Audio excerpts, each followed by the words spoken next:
여러분, 건강을 위해 매일 챙겨 드시는 음식, 정말로 몸을 돕고 있다고 확신하십니까? 많은 분들이 이건 몸에 좋다니까 라는 말 하나로 아무 의심 없이 식탁에 올립니다. 그 중 하나가 바로 병아리 콩입니다. 식물성 단백질, 혈관에 좋다, 뼈에 도움이 된다. 이런 말 한 번쯤은 들어보셨을 겁니다. 그런데 여기서 아주 중요한 질문 하나를 드리겠습니다.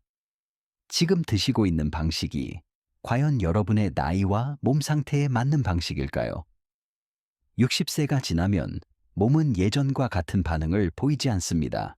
흡수 속도도 달라지고, 쌓이는 방식도 달라지고, 무엇보다 회복 능력이 눈에 띄게 느려집니다. 그런데도 젊을 때와 같은 기준으로 음식을 고른다면 좋은 음식이 오히려 부담이 될 수 있습니다. 실제로 건강검진에서는 큰 문제 없습니다 라는 말을 듣지만 본인은 점점 더 몸이 무겁고 아침이 힘들고 기운이 빠진다라고 느끼는 분들이 늘어나고 있습니다. 이건 병의 문제가 아니라 선택의 문제입니다. 오늘 이 이야기에서는 병아리 콩을 먹지 말라는 이야기를 하려는 게 아닙니다. 어떻게 먹느냐에 따라 완전히 다른 결과가 나온다는 사실, 그걸 처음부터 차분히 다시 정리해 드리겠습니다. 지금부터 한 번만 기존의 생각을 잠시 내려놓고 들어보십시오. 여러분, 젊을 때는 음식을 조금 잘못 먹어도 몸이 바로 회복해 줍니다.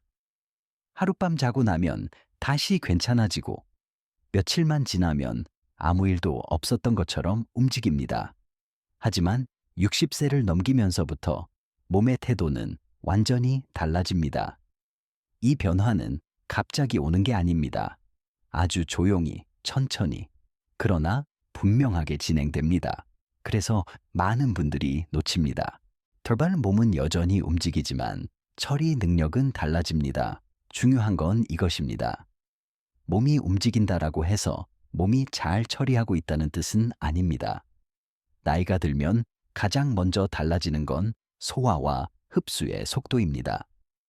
위산 분비는 줄어들고 장의 움직임은 느려지고 간과 신장의 부담은 커집니다. 이 상태에서 단백질이 많고 식이섬유가 풍부한 음식을 예전 기준으로 먹으면 몸은 영양으로 받지 않고 업무로 받기 시작합니다. 병아리 콩이 바로 그 지점에 놓여 있습니다. 병아리 콩이 부담이 되는 순간 병가리 콩은 성분만 놓고 보면 아주 훌륭한 음식입니다. 식물성 단백질, 식이섬유, 미네랄. 문제는 이 성분들이 한꺼번에 들어온다는 점입니다. 젊을 때는 이걸 처리할 힘이 있습니다. 하지만 나이가 들수록 몸은 분해, 흡수, 배출, 이 과정에서 점점 지치기 시작합니다. 그래서 다음과 같은 신호가 나타납니다. 먹고 나면 더부룩하다. 배는 부른데 기운이 없다. 가스가 잦아진다. 편 상태가 들쑥날쑥하다. 이때 많은 분들이 이렇게 생각합니다. 몸에 좋은 건데 내 몸이 이상한가 보다. 아닙니다. 몸은 정확하게 신호를 보내고 있습니다. 문제는 음식이 아니라 기준입니다, 여러분. 음식에는 나이가 없습니다. 하지만 사람의 몸에는 분명히 나이가 있습니다. 같은 병아리 콩이라도 30대의 몸, 60대의 몸, 80대의 몸, 이 세 몸은 전혀 다르게 반응합니다. 그런데 우리는 여전히 젊을 때 기준으로 음식을 고릅니다. 단백질은 많을수록 좋다. 식이섬유는 많아야 한다. 이 말들이 완전히 틀린 건 아닙니다. 다만 얼마나, 어떻게, 언제반가 빠져 있을 뿐입니다. 왜 혼자 먹는 병아리 콩이 문제가 되는가? 많은 어르신들이 병아리 콩을 이렇게 드십니다. 밥 대신 간식처럼 혹은 몸에 좋다니까 한 그릇 가득. 이 방식의 공통점은 병아리 콩이 혼자 등장한다는 점입니다. 우리 몸은 단독 플레이를 좋아하지 않습니다. 특히 나이가 들수록 영양소는 서로 도와야 제 역할을 합니다. 병아리 콩을 혼자 먹게 되면 단백질은 흡수가 느려지고 식이섬유는 장을 눌러 미네랄은 제자리를 못 찾습니다. 이때 몸은 에너지를 얻는 대신 피로를 느끼게 됩니다. 먹었는데 왜 힘이 없을까요? 이 질문을 정말 자주 듣습니다. 답은 아주 단순합니다. 들어온 영양을 쓸 수 있는 상태가 아니기 때문입니다. 영양은 들어오는 순간이 아니라 쓰일 때 의미가 있습니다. 병아리 콩을 제대로 활용하지 못하면 몸은 소화에만 에너지를 쓰고 정작 근육, 뼈, 혈관에는 힘을 쓰지 못합니다. 그래서 먹고 나서 졸리고 축 처지고 움직이기 싫어지는 겁니다. 한국 어르신들에게 더 중요한 이유. 한국인은 특히 곡물과 콩을 많이 먹어온 민족입니다. 이건 장점이기도 하지만 나이가 들면 단점이 되기도 합니다. 이미 쌀, 된장, 두부 등으로 콩 성분을 충분히 섭취하고 있는데 여기에 병아리 콩을 추가로 많이 먹으면 몸은 과부하를 느낍니다. 그래서 한국 어르신에게는 얼마나 좋은가 보다 얼마나 겹치는가가 더 중요합니다. 이 단계에서 꼭 기억하셔야 할 한 문장 여러분, 여기서 이 문장 하나만 기억하셔도 됩니다. 나이가 들수록 몸에 좋은 음식은 강한 음식이 아니라 조율이 쉬운 음식입니다. 병아리 콩은 강한 음식입니다. 그래서 방식이 맞으면 도움이 되지만 기준이 어긋나면 부담이 됩니다. 다음 단계에서는 이 강한 음식을 어떻게 몸이 받아들일 수 있는 형태로 바꾸는지, 즉, 방식을 바꾸는 법을 구체적으로 이야기해 드리겠습니다. 여러분, 앞부분에서 이런 이야기를 했습니다. 병아리 콩이 나쁜 음식이 아니라 혼자 먹을 때 문제가 생긴다는 이야기였습니다. 그렇다면 이제 질문은 하나로 모아집니다. 그럼 누구와 함께 먹어야 몸이 편해질까요? 이 질문에 대한 답은 어렵지 않습니다. 다만 지금까지 우리가 잘 생각하지 않았을 뿐입니다. 음식은 팀으로 일합니다. 우리 몸은 하나의 공장과 같습니다. 원료가 들어오면 분해하고, 정리하고, 배치하고, 사용합니다. 이 과정에서 어떤 원료는 혼자서 일을 못합니다. 병아리 콩도 그중 하나입니다. 단백질과 식이섬유가 많다는 건 그만큼 도움도 필요하다는 뜻입니다. 그래서 병아리 콩은 항상 동료 음식이 필요합니다. 내 뼈를 생각한다면 방향부터 맞추십시오. 많은 분들이 병아리 콩을 뼈에 좋다고 생각합니다. 절반만 맞습니다. 뼈는 칼슘만으로 유지되지 않습니다. 붙잡아주는 힘, 제자리에 머물게 하는 힘, 빠져나가지 않게 하는 힘, 이 세 가지가 함께 작동해야 합니다. 병아리 콩은 이 중에서 붙잡아주는 역할을 합니다. 하지만 붙잡을 대상이 없으면 아무 일도 일어나지 않습니다. 그래서 검은 개가 필요합니다. 검은 개는 작아 보이지만 미네랄이 풍부하고 칼슘의 방향을 잡아주는 역할을 합니다. 이 둘을 같이 먹을 때 몸은 아, 이건 뼈 쪽이구나 하고 인식하기 시작합니다. 혈관을 생각한다면 문을 열어야 합니다. 병아리 콩 안에는 철분이 들어 있습니다. 하지만 식물성 철분은 그냥 들어오지 않습니다. 문이 필요합니다. 그 문 역할을 하는 게 비타민 C입니다. 그래서 시금치가 등장합니다. 시금치는 부드러운 채소이지만 혈관 쪽으로 흐름을 만드는데 도움을 줍니다. 병아리 콩과 시금치를 같이 먹으면 혈관은 압박이 아니라 흐름으로 받아들입니다. 이 차이가 아주 큽니다. 대배를 장을 편하게 하는 조합의 원리 여러분. 장이 편해야 다른 이야기가 의미를 가집니다. 병아리 콩의 식이섬유는 장에 남습니다. 이건 장내 세균에게는 먹이가 됩니다. 하지만 먹이만 있고 일하는 사람이 없으면 아무 변화도 일어나지 않습니다. 그래서 요거트가 필요합니다. 요거트는 장을 바로 바꾸지 않습니다. 다만 병아리 콩이 남긴 먹이를 천천히 정리합니다. 이 조합의 중요한 점은 매일 먹지 않아도 된다는 것입니다. 오히려 띄엄띄엄 먹을 때 장이 더 편해집니다. 나물 왜 적은 양이 핵심인가? 여기서 꼭 짚고 넘어가야 할 부분이 있습니다. 병아리 콩은 많이 먹을수록 효과가 좋아지지 않습니다. 오히려 반대입니다. 양이 들면 소화 시간이 길어지고 소화 시간이 길어지면 피로가 쌓이고, 피로가 쌓이면 흡수가 줄어듭니다. 그래서 한 숟갈이면 충분합니다. 이 한 숟갈이 누구와 함께 하느냐가 전부입니다. 식탁에서 가장 흔한 실수는 이것입니다. 오늘은 병아리콩 먹었으니까 다른 건 대충 먹자. 이렇게 되면 병가리콩은 또다시 혼자가 됩니다. 병가리콩은 주인공이 아니라 조력자입니다. 주인공으로 세우는 순간 몸은 버거워집니다. 몸이 보내는 좋은 신호 방식이 맞으면 몸은 작은 신호를 보냅니다. 배가 조용해진다. 아침에 몸이 덜 무겁다. 이유 없이 기운이 빠지지 않는다. 이 신호가 나타나면 지금 방향이 맞다는 뜻입니다. 이때 욕심을 내면 신호는 사라집니다. 다음으로 넘어가기 전에 여러분, 여기까지 오셨다면 이제 무엇을 먹을까 보다 어떻게 이어질까를 생각하게 되셨을 겁니다. 다음 단계에서는 이 조합을 실제로 어떤 사람들에게서 어떻게 적용했는지, 현장에서 어떤 변화가 있었는지 사람 이야기를 통해 풀어드리겠습니다. 여러분, 지금부터는 이론 이야기를 잠시 내려놓겠습니다. 이제는 사람 이야기를 들려드리겠습니다. 제가 40년 동안 현장에서 만났던 분들, 병원 기록이 아니라 생활 속에서 달라진 이야기입니다. 이야기 속 인물들은 모두 아주 평범한 분들이었습니다. 특별히 건강에 집착한 분도 아니었고, 비싼 보약을 꾸준히 드신 분도 아니었습니다. 다만 한 가지 공통점이 있었습니다. 이제는 억지로 버티며 살고 싶지 않다는 마음이었습니다. 더블 첫 번째 이야기. 무릎이 먼저 알려주다. 경기도 외곽에 사시는 67세 여성분 이야기입니다. 이분은 아침에 일어나면 무릎이 먼저 굳어 잠시 앉아 있어야 일어날 수 있었습니다. 계단은 이미 오래전에 포기하셨고, 버스를 타는 것도 두려워하셨습니다. 검사 결과는 특별할 게 없었습니다.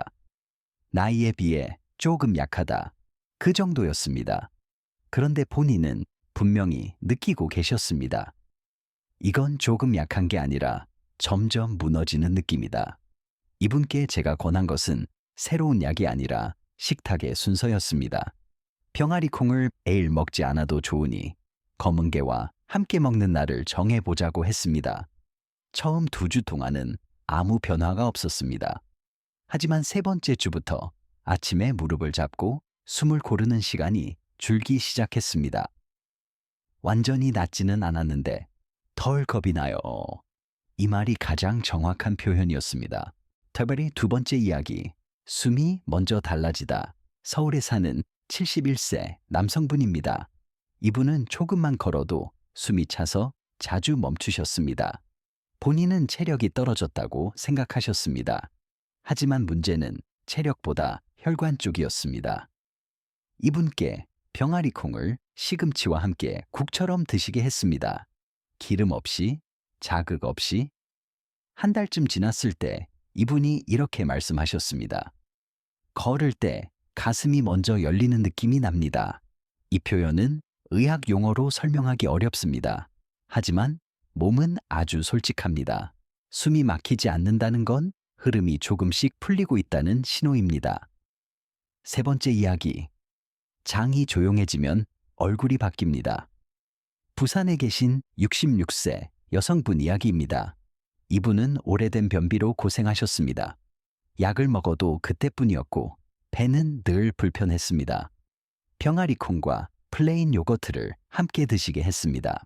매일이 아니라 이틀에 한 번, 아침에만. 한 달 후 가장 먼저 바뀐 건 배가 아니라 얼굴이었습니다. 사람들이 피부가 편해 보인대요. 장이 편해지면 몸은 쓸데없는 긴장을 풀기 시작합니다. 그때부터 변비는 문제가 아니라 결과가 됩니다. 이 이야기들의 공통점, 이분들에게 공통된 점이 있습니다. 많이 먹지 않았다. 매일 하지 않았다. 기대를 크게 하지 않았다. 대신 몸의 반응을 계속 관찰했습니다. 불편하면 줄였고 편하면 유지했습니다. 이게 가장 중요한 태도입니다. 왜 사람 이야기가 중요한가 여러분? 건강 정보는 넘쳐납니다. 하지만 정보만으로는 몸이 움직이지 않습니다. 사람 이야기는 이렇게 말해줍니다. 이 정도면 나도 해볼 수 있겠다. 그 지점에서 변화는 시작됩니다. 다음으로 넘어가기 전에 여기서 반드시 짚고 가야 할 것이 하나 있습니다. 모든 사람에게 같은 결과가 나오지는 않습니다. 그래서 다음 부분에서는 누구에게는 조심해야 하는지, 어떤 신호가 오면 멈춰야 하는지를 분명하게 말씀드리겠습니다. 이건 책임 있는 이야기입니다. 여러분, 여기까지 들으셨다면 이런 생각이 드실 수도 있습니다. 그럼 병아리 콩만 잘 먹으면 다 해결되는 거 아니냐? 바로 이 지점에서 저는 반드시 속도를 늦추고 이야기해야 합니다. 왜냐하면 이 부분을 말하지 않으면 그건 정보가 아니라 선동이 되기 때문입니다. 음식은 약이 아닙니다. 먼저 가장 중요한 말부터 분명히 하겠습니다. 병아리 콩은 약이 아닙니다. 병을 치료하지 않습니다. 수치를 즉각적으로 떨어뜨리지도 않습니다. 이 음식은 몸이 스스로 회복할 수 있는 환경을 만들어주는 도움일 뿐입니다. 이 전제를 받아들이지 않으면 오히려 몸을 해칠 수 있습니다. 반드시 조심해야 할 사람들. 지금부터 말씀드리는 내용은 아주 중요합니다. 혹시라도 본인이나 가족 중에 해당되는 분이 있다면 이 부분은 꼭 기억해 주셔야 합니다. 1. 신장 기능이 약한 분, 병아리 콩에는 칼륨이 꽤 들어 있습니다. 건강한 분들에게는 혈압 조절에 도움이 될 수 있지만 신장 기능이 떨어진 분들에게는 전혀 다른 문제가 됩니다. 몸에서 칼륨을 제대로 배출하지 못하면 심장이 불안정해질 수 있습니다. 가슴이 두근거린다, 이유 없이 숨이 찬다, 손발이 저린 느낌이 든다. 이런 신호가 있다면 즉시 중단해야 합니다. 2. 통풍이나 요산 수치가 높은 분, 병아리 콩은 식물성 식품이지만 퓨린 성분이 없는 것은 아닙니다. 소량일 때는 큰 문제가 되지 않지만 자주, 많이 먹으면 관절 쪽으로 신호가 옵니다. 특히 발가락이나 무릎이 이유 없이 붓거나 열이 나는 느낌이 들면 몸이 지금은 아니다 라고 말하고 있는 것입니다. 3. 위장이 예민한 분, 모든 식이섬유가 모두에게 편한 것은 아닙니다. 병아리 콩의 식이섬유는 장에 남는 시간이 깁니다. 그래서 위장이 약한 분들은 복부 팽만, 가스, 더부룩함을 느낄 수 있습니다. 이럴 때 억지로 참고 먹는 것은 절대 도움이 되지 않습니다. 몸이 불편하면 그 자체가 정답입니다. 반드시 멈춰야 하는 신호들 여러분, 몸은 항상 먼저 신호를 보냅니다. 문제는 우리가 그 신호를 무시한다는 것입니다. 다음과 같은 변화가 있다면 반드시 중단하십시오. 식후에 더 피곤해진다. 배가 하루 종일 불편하다. 잠이 얕아진다. 이유 없이 심장이 신경 쓰인다. 이건 적응 중이 아니라 거부 중입니다. 나이가 들수록 더 중요한 기준 젊을 때는 몸이 억지로라도 버텨줍니다. 하지만 60세 이후에는 이야기가 달라집니다. 몸은 더 이상 참아주지 않습니다. 그래서 좋은 음식보다 편한 음식이 더 중요해집니다. 병아리 콩이 아무리 좋다는 말을 들어도 내 몸이 편하지 않다면 그건 지금의 나에게 맞지 않는 음식입니다. 전문가의 역할은 멈추라고 말하는 것. 많은 사람들이 전문가는 항상 하세요 라고 말할 거라 생각합니다. 하지만 진짜 책임 있는 조언은 이렇습니다. 이건 당신에게는 아닐 수 있습니다. 이 말을 할 수 있어야 신뢰가 생깁니다. 그래서 오늘 이 부분을 길게 말씀드리는 것입니다. 다시용 선택은 언제나 본인의 몫입니다, 여러분. 어떤 음식도 억지로 먹어야 할 이유는 없습니다. 몸이 편안해지는 방향을 찾는 것이 가장 빠른 길입니다. 병아리 콩은 그 선택지 중 하나일 뿐입니다. 다음으로 넘어가기 전에 이제 마지막으로 정리할 시간입니다. 지금까지 이야기한 모든 내용을 한 번에 정리하고 어떻게 생활 속에서 가볍게 이어갈지 말씀드리겠습니다. 여러분, 지금까지 긴 이야기를 함께 들어주셔서 감사합니다. 이제는 마무리를 해야 할 시간입니다. 하지만 그 전에 딱 한 가지만 분명히 말씀드리고 싶습니다. 건강에는 기적의 음식이 없습니다. 우리는 늘 무언가를 기대합니다. 이것만 먹으면 괜찮아질 것 같고, 이것 하나면 병을 막을 수 있을 것 같고, 이 음식이 답일 것 같다는 기대 말입니다. 하지만 현실은 조금 다릅니다. 건강에는 기적의 음식이 없습니다. 병아리 콩도 어떤 슈퍼푸드도 그 자체로 몸을 바꿔주지는 않습니다. 대신 작은 선택들이 쌓여서 몸의 방향을 바꿀 뿐입니다. 오늘 이야기의 진짜 핵심, 오늘 이 긴 이야기를 통해 꼭 전하고 싶었던 핵심은 단 하나입니다. 내 몸을 다시 믿는 것. 우리는 너무 오랫동안 몸의 신호보다 정보를 더 믿어왔습니다. 유튜브, 기사, 지인의 말, 광고 문구. 하지만 정작 가장 정확한 정보는 내 몸이 매일 보내고 있습니다. 피곤함, 식후 느낌, 잠의 깊이, 아침에 일어났을 때의 몸 상태. 이 모든 것이 정답입니다. 병아리 콩을 선택한다면 이렇게 하세요. 만약 이 영상을 보고 병아리 콩을 한번 먹어볼까 생각하셨다면 다음 원칙만 기억해 주세요. 일량은 최소로 시작하세요. 처음부터 한 그릇은 절대 아닙니다. 한 숟가락, 그 정도면 충분합니다. 이 연속으로 먹지 마세요. 매일 먹는 음식은 몸에 부담이 됩니다. 이틀에 한 번 혹은 일주일에 두세 번이면 충분합니다. 몸의 반응을 기록하세요. 먹은 날과 안 먹은 날, 몸 상태가 어떻게 다른지 느껴보세요. 그 느낌이 모든 판단의 기준입니다. 먹는 것보다 더 중요한 것들. 여러분, 솔직히 말해 음식보다 더 중요한 것이 훨씬 많습니다. 잠을 제대로 자는지, 물을 충분히 마시는지, 하루에 조금이라도 움직이는지, 스트레스를 어떻게 풀고 있는지, 이 기본이 무너지면 아무리 좋은 음식을 먹어도 몸은 변하지 않습니다. 건강은 특별한 행동이 아니라 기본을 지키는 힘에서 나옵니다. 나이 들수록 필요한 태도 젊을 때는 몸을 몰아붙여도 회복이 됩니다. 하지만 나이가 들수록 몸은 관리보다 존중을 원합니다. 무언가를 더 하려고 하기보다 과한 것을 하나씩 줄이는 것. 이게 오히려 건강에 더 가깝습니다. 오늘 이 이야기를 듣고 난 뒤, 이 영상을 다 보고 난 뒤에 꼭 무언가를 시작하지 않아도 괜찮습니다. 대신 오늘 저녁 혹은 내일 아침에 한 번만 내 몸에 물어보세요. 오늘 나는 좀 편안한가? 그 질문 하나면 충분합니다. 마지막으로 드리고 싶은 말, 여러분의 몸은 이미 많은 것을 알고 있습니다. 우리가 그 목소리를 듣지 않았을 뿐입니다. 오늘부터는 조금만 천천히, 조금만 귀 기울여 들어보세요. 그것이 어떤 음식보다 값진 선택이 될 것입니다.